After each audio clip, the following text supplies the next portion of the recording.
Water supply की सुविधा है? नहीं है, कुछ भी चीज़ की सुविधा नहीं है। मकान का नंबर भी नहीं लगा तो और टैक्स कहाँ से आएगा? ये देखिए नाली नहीं है, सड़क नहीं है। बोलिए पार्षद जी। अभी ये चाची आपको बताई हूँ, हाँ। तो इसका मैंने प्रस्ताव दिया था लिख के, अभी तक तो इस पे कोई कार्य नहीं हुआ। सुविधा भी नहीं देंगे और ऊपर से टैक्स भी लेंगे। भाई हम लोग रोड काटल जाता, अब वो लड़ाई लड़ा तो कपल पर यहाँ हो जाता।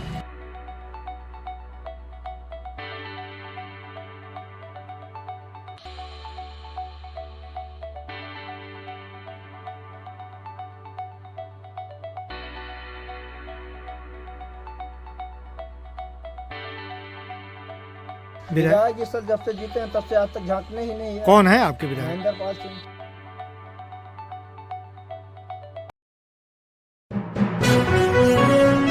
आप देख रहे हैं यूनिवर्सल न्यूज टुडे। आप पहली बार सभासद चुन के आए हैं जी। वार्ड जो पहले ग्रामीण परिवेश में था, नया वार्ड तैयार हुआ है, ये वार्ड नंबर 13, जिसमें मोहरीपुर आंशिक भी है। जी आपके पास अनुभव भी कम है, जी लेकिन समस्याएं अनगिनत कह सकते हैं, समस्याएं अनगिनत हैं। तो इन समस्याओं को ध्यान में रखते हुए किस तरीके से आप क्या कर पाएंगे? कुछ एक मोटा मोटा लमसम कुछ आपको अंदाजा है कि हम, चूंकि जनता से आपने वायदा भी कर रखा है, तो कैसे हो पाएगा ये सब? सर, मैं इस पे कुछ बोलना चाहता हूँ जी। कि मैं एक पार्षद चुना गया हूँ और मैं जानता हूँ कि पार्षद की जो जिम्मेदारी होती है सबके बस की बात नहीं है। जी। सुबह 5 बजे फोन आता है कि मेरे यहाँ कुत्ता मर गया, उसको उठवा दे। मेरे यहाँ झाड़ू नहीं लगा, मेरे यहाँ नाली नहीं साफ है। ये पूरे दिन का सिलसिला पार्षद का चलता है।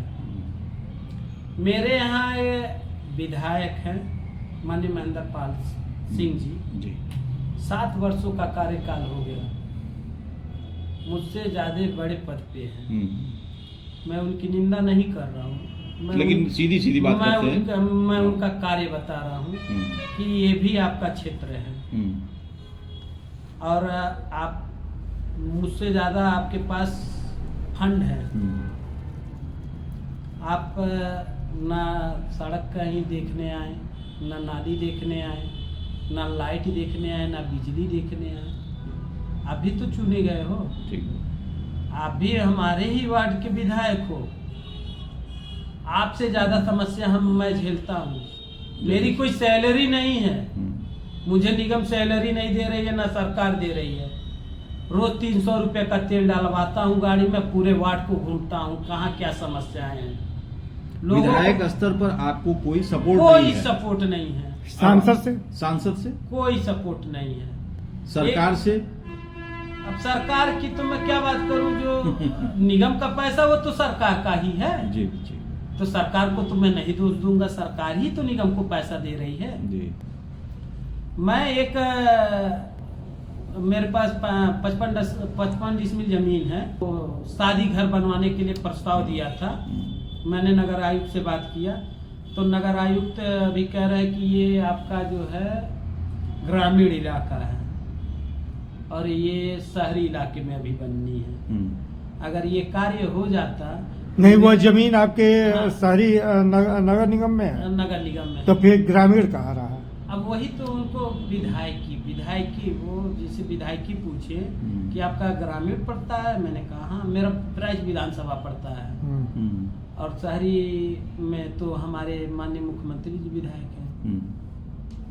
तो उसके लिए मैंने कहा अगर वो बढ़ जाता तो कई घरों की समस्याएं जो हैं खत्म हो जाती। शादी विवाह के लिए, कोई और फंक्शन के लिए कहीं एक रत्ती भर जगह नहीं। सड़क पे लोग करते हैं, सड़क पे अगर कोई अपना प्रोग्राम करेगा तो उससे यातायात बाधित होगी। तो मैं निवेदन करूंगा अगर ये मेरी बात माननीय मुख्यमंत्री साहब के पास पहुंच जाए, विधायक जी के पास पहुंच जाए, सांसद जी के पास पहुंच जाए, मेरे नगर आयुक्त और मेयर साहब के पास पहुंच जाए, तो उस पर ये कार्य कराने का कृपा करें। यहाँ जो है न नाली है, न सड़क है, न बिजली है, न पानी है। उधर इस दिशा में आपने पार्षद होने के बाद, शपथ लेने के बाद से अब तक लगभग सड़क आपने कितना बनवा दिया होगा? अब तक मैं लगभग 9 सड़कें बनवा दिया हूँ। अभी सड़कों की लंबाई क्या होगी?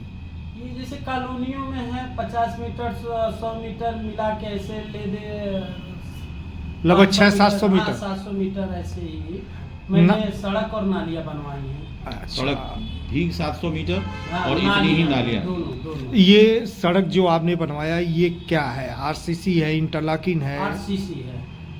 आरसीसी है। जी। इंटरलॉकिंग भी कुछ कराए? इंटरलॉकिंग का काम अभी नहीं हुआ है मेरे वार्ड में। प्रस्तावित है? हाँ, प्रस्तावित। लगभग कितना? अगर प्रस्ताव देखेंगे सर तो मेरा कम से कम 2 वो खत्म हो गया लिख के देते देते, जिसमें से केवल मैं अभी तक अपने निधि से काम कराया हूँ और निधि में सब कुछ है मेरा। अब निधि से तो मेरे गांव का विकास नहीं हो पाएगा। नया वार्ड है, नए वार्ड में समस्याएं बहुत सारी हैं।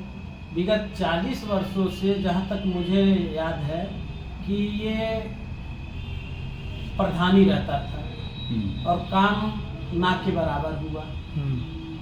और जनता के बीच में जाता हूँ, वो 40 साल का कार्य मुझसे 40 दिन में मांगते हैं। मुझे बड़ी शर्मिंदगी महसूस होती है कि मुझे निगम से वो सुविधा नहीं मिल पा रही कि मैं जनता के हित के लिए कोई अच्छा काम कर सकूं। इसी तरह लाइट की दिशा में हम आवे तो पथ प्रकाश के लिए आपने लाइट कितनी लगवा दिया होगा? सर, पथ प्रकाश के लिए मैंने अपने निधि से 3 लाख रुपया दिया था, जिसमें से मुझे केवल 37 लाइटें मिली। क्यों? और जब मैंने ये पता किया तो उन्होंने कहा कि 3 लाख में आपका 37 लाइट आया। एक लाइट की कीमत नगर निगम में क्या है? एक तो मैंने रेशियो निकाला उसका, तो जब रेशियो निकाला तो एक लाइट की कीमत 8100 रुपया पड़ा। और जब मैंने पथ प्रकाश से बात किया कि एक लाइट की कीमत क्या है, तो ऊपर जब मैं छत पे बात किया तो 45 वाट की लाइट जो है 2245 रुपया का पड़ रहा था और मुझे 27 लाइट 45 वाट की। तो नगर निगम ने आपको 2245 रुपए की लाइट 8100 रुपए में वहाँ के कर्मचारियों ने आपको दिया। इसको लेके आपने सदन में अपने महापौर से, अपने नगर आयुक्त से, अपने उपसभापति से, अपने नेता विरोधी दल से बात किया मैंने किया, तभी तो मुझे पता चला। जो मेरे पार्षद दल के नेता अशोक यादव जी हैं, उन्होंने ही पता करवाया लाइट की कीमतों के बारे में। और जब मुझे मालूम चला तो मैंने बैठक में नगर आयुक्त महोदय से और माननीय मेयर साहब से मैंने सदन में इस बात को उठाया। और बचा मेरे पास 2,05,485 रुपया। क्या इसका जो कलमपू लगा था वो चांदी का लगा था क्या?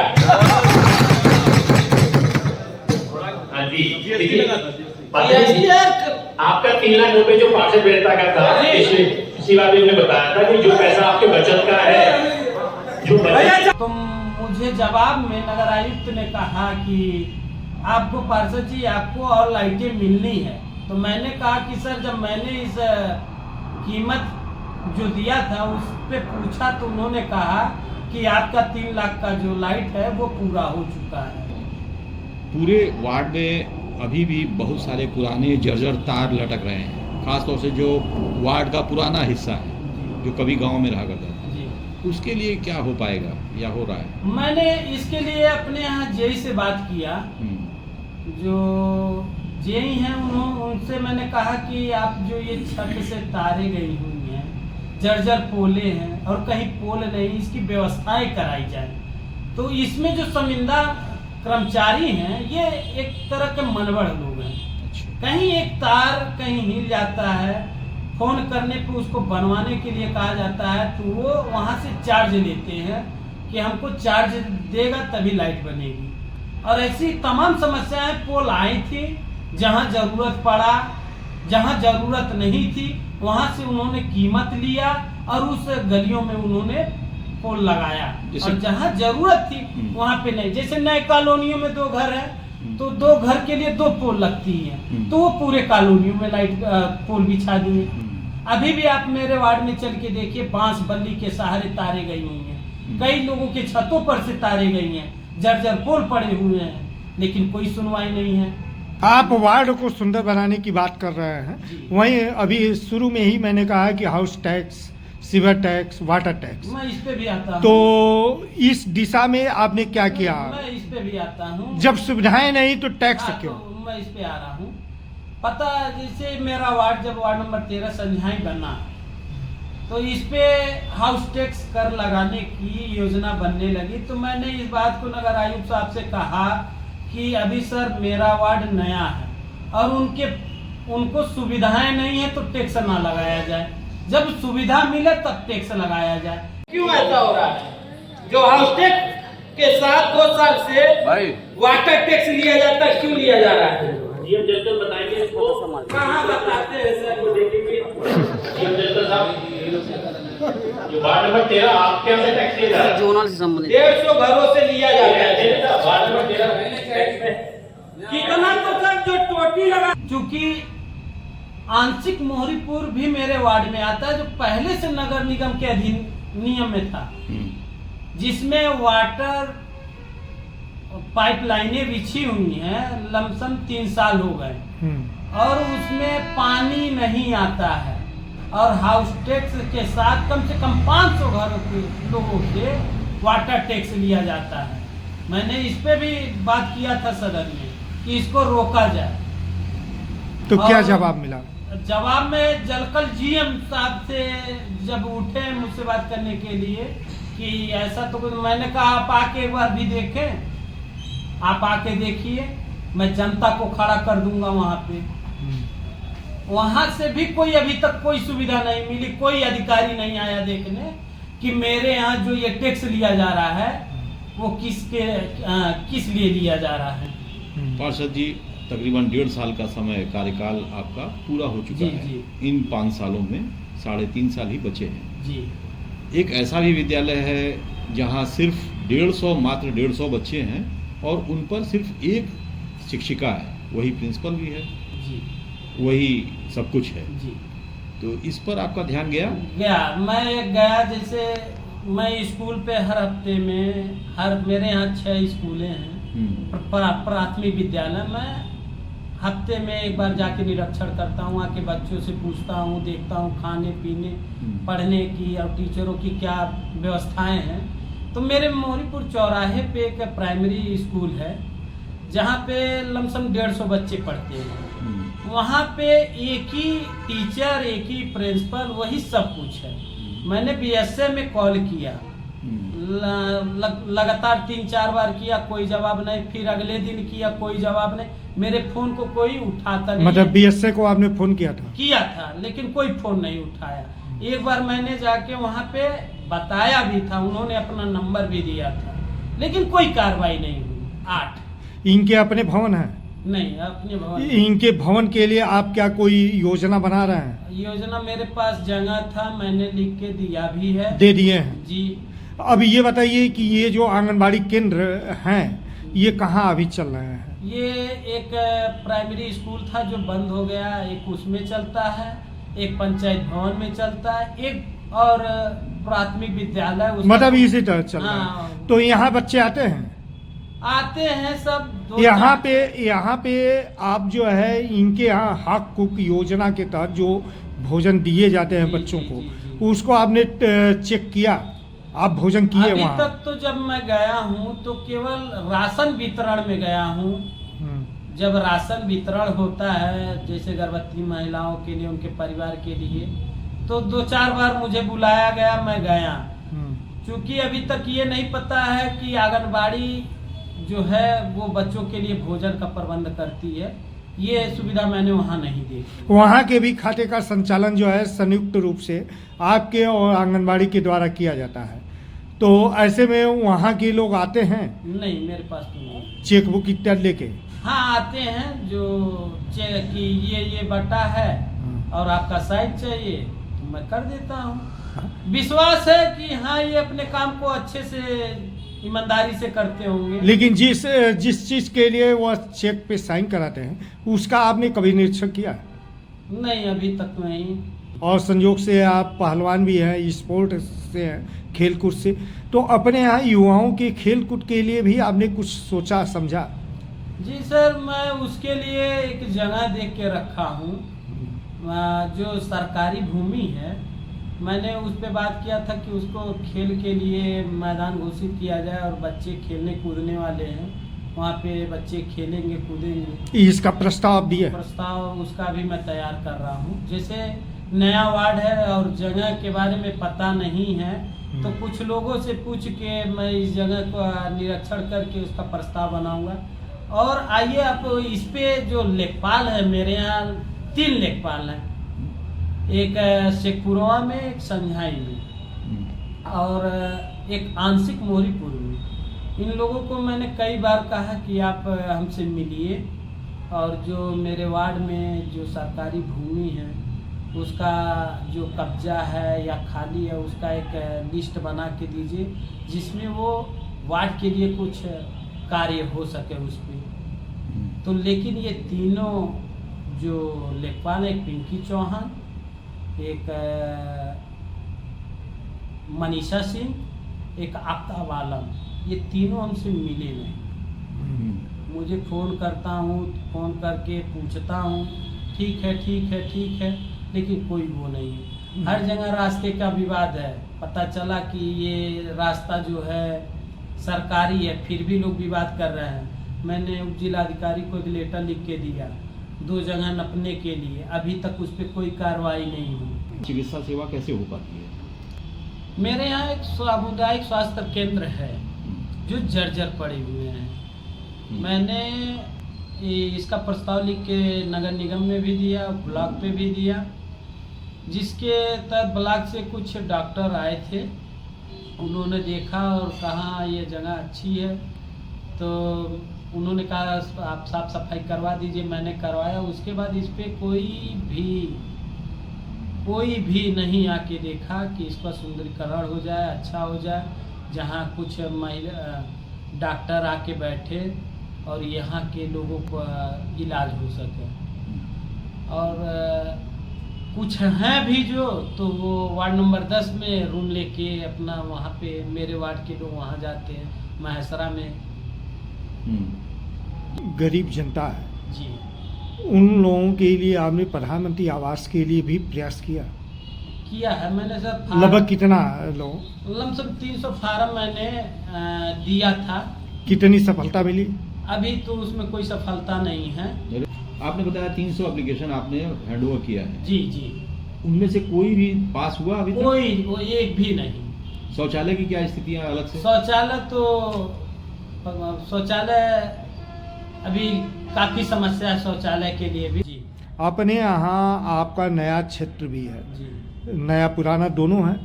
आपके यहाँ भी युवा, महिलाएं, पुरुष सब जो है बेरोजगारी की दंश सभी झेल रहे हैं। ऐसे में कौशल विकास मिशन योजना, PM स्किल डेवलपमेंट प्रोग्राम में आपने क्या कुछ योजना बनाया है कि आपके भी बच्चे, ये सारे लोग जो है इनका स्किल डेवलपमेंट हो, रोजगार की दिशा में आगे बढ़ें?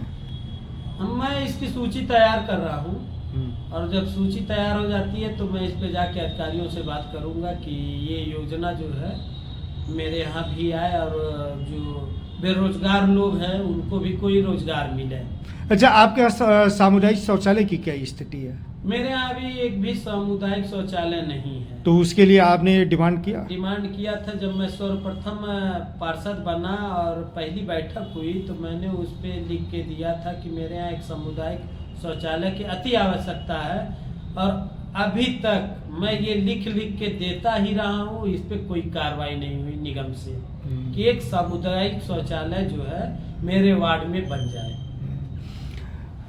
आप पहली बार पार्षद बने, बहुत सारी चीजें, सदन की कार्रवाई या नगर निगम में बहुत सारी कार्रवाइयाँ कैसे विधि संगत किया जाता है, इसके बारे में लोगों को जानकारी नहीं रहती है, नए लोगों को। तो इसके लिए उनके जो सीनियर होते हैं, जी, वरिष्ठ पार्षद, समय समय पर ट्रेनिंग देते रहते हैं, बताते रहते हैं, तो वह आपको मिलता है? जी मिलता है। जैसे हमारे दल के नेता, पार्षद दल के नेता अशोक यादव जी हैं, विजेंद्र अग्रहरी हैं, जौल इस्लाम साहब हैं,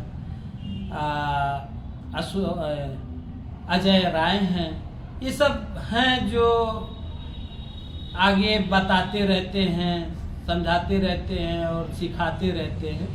चुनाव के मैदान में आए जिन वादों के और जिन सपनों को लेके आप आए थे, उनमें कितना % आपने अब तक इन 1.5 वर्षों में पूरा कर लिया है? देखा जाए तो किया बहुत कुछ और नहीं। कितना %? बता तो रहे हैं, देखा जाए तो किया बहुत। परसेंटेज में बताइए। परसेंटेज में अभी यही मान के चलिए 15%। 15%? जी। तो क्या आपको उम्मीद है कि 85% जो है आप 3.5 वर्षों में पूरा कर लेंगे? इसका कारण है, कारण ये है कि अभी मैंने शुरुआत में आपको बताया, जो निधि है उस निधि के तहत काम नहीं हो सकता। मुझे निगम से, चाहे तौरीत से, चाहे डूडा से अगर अलग से फंड मिले तो मैं एक ताजमहल भी बनवा दूंगा अपने वार्ड में। बहुत सारी बातें हुई, बहुत स्पष्ट सीधी सीधी बातें आपने कही है, खरी खरी बात कही है। जी। शुरू में ही जब हम लोग बात कर रहे थे कि इस वार्ड की दशा क्या है, तो बात निकल के आई कि दुर्दशा है, दशा नहीं है। आप सहमत हैं इस बात में? जी। धन्यवाद।